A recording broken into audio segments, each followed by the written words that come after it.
Hi, welcome in. This is Assembling the Sandwich Generation, where I'm building the blog while living the reality. Thanks for stopping by.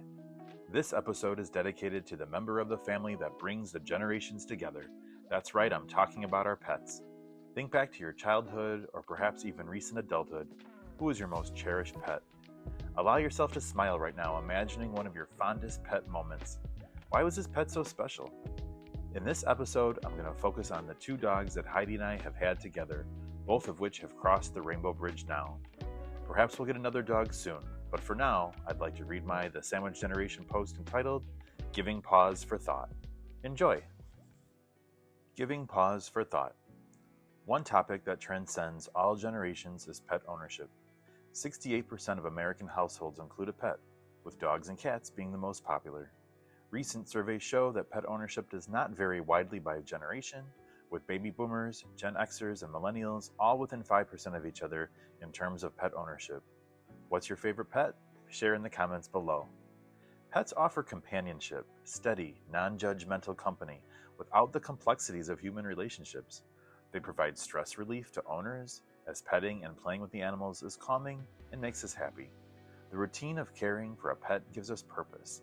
This structure can be particularly helpful for retired members of the Silver Generation, or for any generation going through a rough time in life. Having a dog increases the activity of the owner, often getting them outside and even meeting other people. Do you feel pet ownership is beneficial to our mental health? Share in the comments below. So why is our society so drawn to pet ownership? The answer is simple. It's the inarguable bond we form with our higher functioning pets. Over the years, our family has had aquariums, guinea pigs, and turtles, but I'll be focusing on the relationships with the two dogs Heidi and I have owned and loved. The first is going to be Scout, from 2002 to 2016. When Heidi and I got married, we lived in an apartment and had our sights set on moving into a townhouse as soon as possible.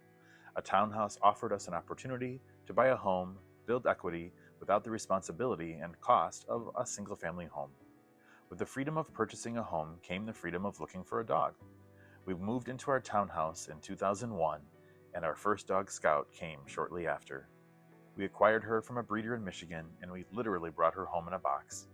A vision of the American dream, we moved into our new home in our 20s and started expanding our family, even if in the canine variety to start.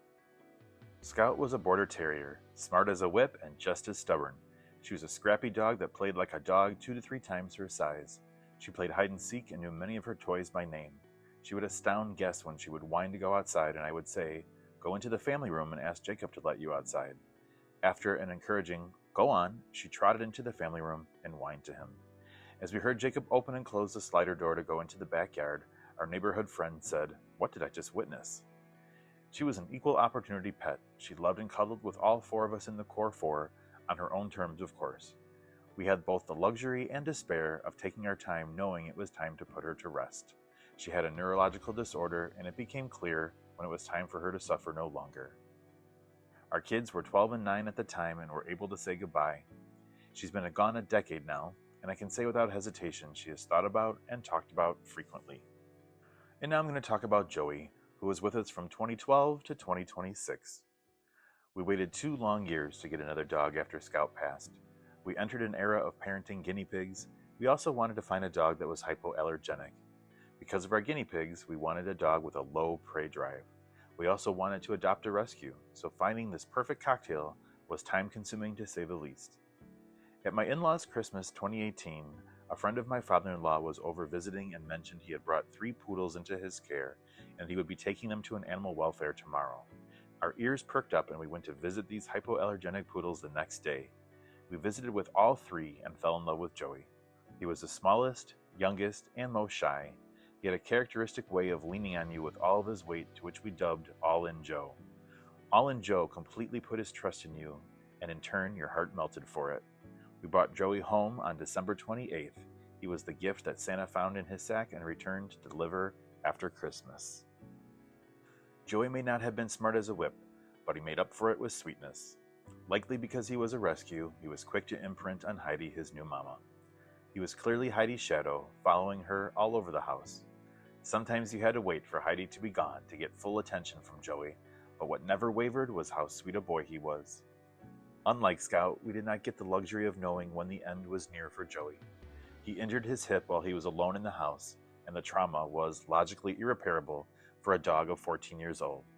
We put him down the same day as his injury after 2 trips to the emergency vet.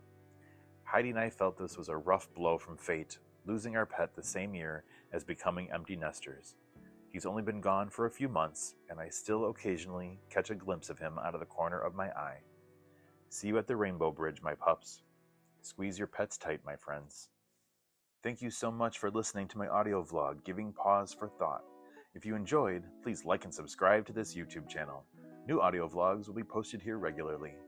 If you have any stories you want to share about your pets, please share them in the comments below. I'd like to invite you to visit my blog, The Sandwich Generation. Please find the link in the description. I post new material there first, so please check it out. Thanks for joining me on Assembling the Sandwich Generation, where I'm serving up stories from the middle slice. Until next time.